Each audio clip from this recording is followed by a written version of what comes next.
5:54ಕ್ಕೆ ನಮ್ಮ ಪತ್ರಕರ್ತರಾದ ಯಾಲ್ಪಿ ವಲಿಭಾಷಾ ಅವರು ನನಗೆ ಫೋನ್ ಮಾಡಿದ್ರು ಸರ್. ನಾನೊಂದು ಮೀಟಿಂಗಲ್ಲಿ ಕೂತಿದ್ದೆ ಬೆಂಗಳೂರಲ್ಲಿ. ಅವ್ರದ್ದು ಮಿಸ್ ಕಾಲ್ ಬಂತು. ಆಮೇಲೆ ಒಂದು 2-3 ನಿಮಿಷ ಬಿಟ್ಟು ಅವ್ರಿಗೆ ರಿಟರ್ನ್ ಕಾಲ್ ಮಾಡಿದಾಗ ಏನು ವಲಿಭಾಯ್ ಅಂದರೆ, ಇಲ್ಲಣ್ಣ ಅವರು ಸತೀಶ್ ರೆಡ್ಡಿ ಅವರು ನಿಮ್ಮ ಹತ್ರ ಮಾತಾಡ್ತೀವಿ ಅಂತಂದಿದ್ದಕ್ಕೆ ನಾನು ಕಾಲ್ ಮಾಡಿದೆ, 1 ನಿಮಿಷ ನೀವು ಲೈನ್ನಲ್ಲಿರಿ, ಅವ್ರು ಕಾನ್ಫರೆನ್ಸಲ್ಲಿ ಹಾಕಂತೀನಿ ಅಂತ ಹೇಳಿ ಅವ್ರು ಕೇಳಿದರು. ಆಯಿತು ಅಂತ ಹೇಳಿದೆ. ಆಮೇಲೆ ಕಾನ್ಫರೆನ್ಸ್ಗೆ ಕನೆಕ್ಟ್ ಮಾಡಿದ ತಕ್ಷಣವೇ ಒಂದು ಸತೀಶ್ ರೆಡ್ಡಿ ಯಾರು ಅಂತ ಕೇಳ್ದ, ಅಲಿನ ಮಾತಾಡೋದು ಅಂತ ಕೇಳ್ದ. ಹೌದು, ನಾನು ಅಲಿಖಾನ್ ಮಾತಾಡ್ತಾ ಇದ್ದೀನಿ ಅಂತ ಹೇಳಿದ ತಕ್ಷಣವೇ ಅವನು ತೆಲುಗುದಲ್ಲಿ ಅವಾಚ್ಯ ಶಬ್ದಗಳಿಂದ ನನಗೆ ಬೈದ. ನಾನು ಬೈದೀನಿ ಅವಾಚ್ಯ ಶಬ್ದಗಳಿಂದ. ಆಮೇಲೆ ಕಾಲೆಲ್ಲ ರೆಕಾರ್ಡ್ ಮಾಡ್ಕೊಂಡಿನಿ. ಆ ಕಾಲ್ ರೆಕಾರ್ಡ್ ಮಾಡಿದ್ದು ಪೆನ್ ಡ್ರೈವಲ್ಲಿ ಹಾಕಿ SP ಮೇಡಮ್ ಅವ್ರಿಗೆ ಕಾಪಿ ಕೊಟ್ಟಿದ್ದೀನಿ. ಇದು ಕಂಪ್ಲೇಂಟ್ ಕಾಪಿ ಕೊಟ್ಟಿದ್ದೀನಿ. ಸರ್, ಏನು ಸತೀಶ್ ರೆಡ್ಡಿ ಅವರಿಗೆ ನಿಮಗೆ ಏನೇನು ವ್ಯವಹಾರ ಇತ್ತು? ಯಾವ ರೀತಿಯಲ್ಲಿ ಒಬ್ರಿಗೊಬ್ಬರು ಅವಾಚ್ಯ ಶಬ್ದದಿಂದ ಮಾಡ್ತಕ್ಕಂಥ ಪರಿಸ್ಥಿತಿ? ಸರ್, ಆ ಮನುಷ್ಯನ ಇವತ್ತುವರೆಗೂ ಮುಖ ಕೂಡ ನೋಡಿಲ್ಲ. ಆ ಮನುಷ್ಯ ಯಾರಂತನೂ ನನಗೆ ಗೊತ್ತಿಲ್ಲ.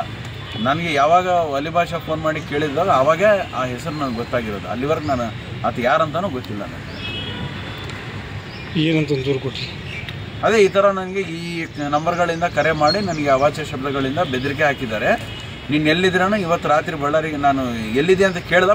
ಬೆಂಗಳೂರಲ್ಲಿ ಇದ್ದೀನಿ, ನೀನು ಬಳ್ಳಾರಿಗೆ ಬಾ ಅಂದರೆ ಇವತ್ತು ರಾತ್ರಿಗೆ ಬರ್ತಾ ಇದ್ದೀನಿ ಅಂತ ಹೇಳಿದೆ. ನೀನು ಬಂದ ಮೇಲೆ ನನಗೆ ಫೋನ್ ಮಾಡಬೇಕಂತ ಕೇಳಿ ನನಗೆ ಬೈದ. ನಾನು ಇವತ್ತು ರಾತ್ರಿಗೆ ಬಂದು ಫೋನ್ ಮಾಡ್ತೀನಿ ಅಂತ ಹೇಳಿದೆ. ಆಮೇಲೆ ನಿನ್ನೆ ರಾತ್ರಿ ಬಂದ ಮೇಲೆ ಕೂಡ ನಾನು ಯಾಲ್ಪಿ ವಲಿಭಾಷೆಗೆ ಫೋನ್ ಮಾಡಿದೆ. ಯಾಕಂದರೆ ಅವ್ರ ನಂಬರ್ ನನ್ನ ಹತ್ರ ಇದ್ದಿಲ್ಲ. ಯಾಲ್ಪಿ ವಲಿಭಾಷೆಗೆ ಫೋನ್ ಮಾಡಿ ನಾನು ಬಂದಿದ್ದೀನಪ್ಪ ಮತ್ತು ಹೇಳು ಅಂತ ಹೇಳಿ ನಾವು ಫೋನ್ ಮಾಡಿದೆ.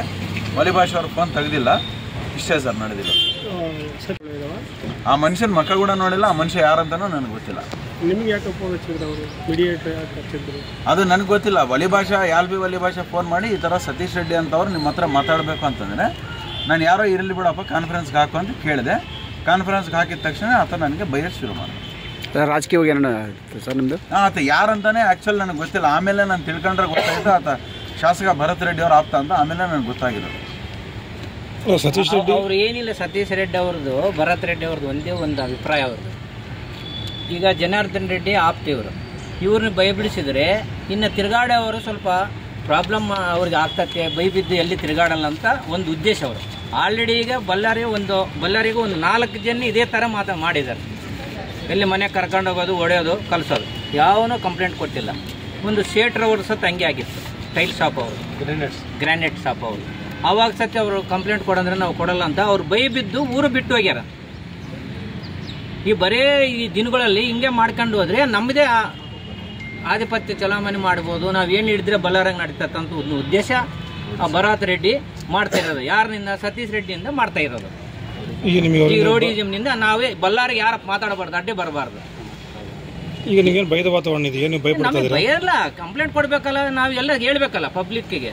ಈಗ ಮೇಡಮ್ ಅವ್ರು ಹೇಳಿದ್ರು, ಎಲ್ಲ ನಾ ಗಂಜಾ ಮಾಡಿದ್ರೆ ನಮ್ಗೆ ಹೇಳ್ರಿ ಅಂತ. ಗಂಜಾ ಮಾಡ್ಯವ್ರು ನಮ್ಗೆ ಹೇಳಿ ಮಾಡ್ತಾರ? ನಾವೇನಪ್ಪ ನಮಗೆ ನಡೆದಿರೋ ಘಟನೆ. ಯಾಕಂದ್ರೆ ಇವ್ರು ಬೈ ಬಿದ್ದಿಲ್ಲ, ಇಲ್ಲ ನೀನು ಎಲ್ಲೇ ಇದ್ದೀನಿ ನಾವು ಬರ್ತೀವಿ ಅಂತ ಹೇಳ್ಯಾರ. ಇನ್ನೊಬ್ಬ 4-5 ಜನ ಓದಿಗಳು ತಿಂದು ಪಾಪ ಅವರು ಬೈ ಬಿದ್ದು ಮನೆಗಳಾಗಿದ್ದಾರೆ. ಯಾಕಂದರೆ ಇವನು ಹಂಗೆ ಇರ್ತಾರ, ಊರು ಬಿಟ್ಟು ಹೋಗಿದ್ದಾರೆ. ಇನ್ನು ಇಂಥ ಕಾರ್ಯಕ್ರಮಗಳಿದ್ದರೆ ಬಿಸ್ನೆಸ್ ಮಾಡೋರಿಗೆ ಎಲ್ಲರಿಗೂ ತೊಂದರೆ ಆಗ್ತದೆ.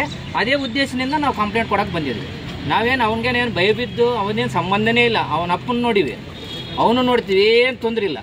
ಮನುಷ್ಯ ಅವನಿಗೆ ಅವನೇನು ದೊಡ್ಡವನಲ್ಲ. ಏನಂದರೆ ಒಂದು ಬಳ್ಳಾರಿಯಾಗ ಮಾಮೂಲು ವಾತಾವರಣ ಐತಿ. ಇವಾಗ ಎಲ್ಲರೂ ಮಾಡ್ಕೊಂಡು ತಿಂಬೋ ಒಂದು ರೀತಿ ಐತೆ. ಈಗ ದೌರ್ಜನ್ಯದಿಂದ ಮಾಡೋರು ಅಂದರೆ ಎಷ್ಟು ಸೈಕಲ್ ರೊಟೇಷನ್ ತಿರುಗ್ತಾ ಇರ್ತದೆ ಚಕ್ರ, ಏನು ತೊಂದರೆ ಇಲ್ಲ, ಯಾವೊಂದೇನು ಬೈಯಿಲ್ಲ. ಏನಪ್ಪ ಜನಕ್ಕೆ ಗೊತ್ತಾಗಬೇಕು, ಕಂಪ್ಲೇಂಟ್ ಮಾಡಬೇಕು. ನಾವು ಕಂಪ್ಲೇಂಟ್ ಮಾಡ್ದಂಗೆ ಮತ್ತೇನೊಂದು ಸಮಸ್ಯೆ ಆದರೆ ನೀವು ಅವಾಗ ಯಾಕೆ ಮಾಡಿಲ್ಲ, ಏನು ಮಾಡಿಲ್ಲ ಅಂತ ಡಿಪಾರ್ಟ್ಮೆಂಟ್ ಅವ್ರು ಕೇಳ್ತಾರೆ. ಅದೇ ಉದ್ದೇಶದಿಂದ ನಾವು ಬಂದು ಕಂಪ್ಲೇಂಟ್ ಕೊಡ್ತಾ ಇರೋದು. ಯಾಕೆ ಬೆದರಿಕೆ ಹಾಕಿದ್ದಾರೆ ಅವರು? ಬೆದರಿಕೆ ಏನಿಲ್ಲ. ಈಗ ಜನಾರ್ದನ್ ರೆಡ್ಡಿಯಿಂದ ಪ್ರಮುಖ ಇವ್ರನ್ನ ಬೈ ಬಿಡಿಸಿದ್ರೆ ಅವನ್ನ ಬೈ ಬಿಡಿಸಿವಿ ನಾವು ನಿಮ್ದೇನು ಲೆಕ್ಕ ಇನ್ನೊಬ್ಬನ ಲೆಕ್ಕ ಅಂತ ಮಾತಾಡಕ್ಕೆ ಬಿಟ್ಟರೆ ಬೇರೆದು ಏನಿಲ್ಲ. ಏನು ಸಬ್ಜೆಕ್ಟ್ ಇರ್ತದಿಲ್ಲ? ಸಬ್ಜೆಕ್ಟ್ ಏನೇನಿಲ್ಲ. ಬಳ್ಳಾರಾಗ ಭಾಳ ಜನ ಹಿಂಗೆ ಮಾಡ್ತಾ ಇದ್ದಾರೆ.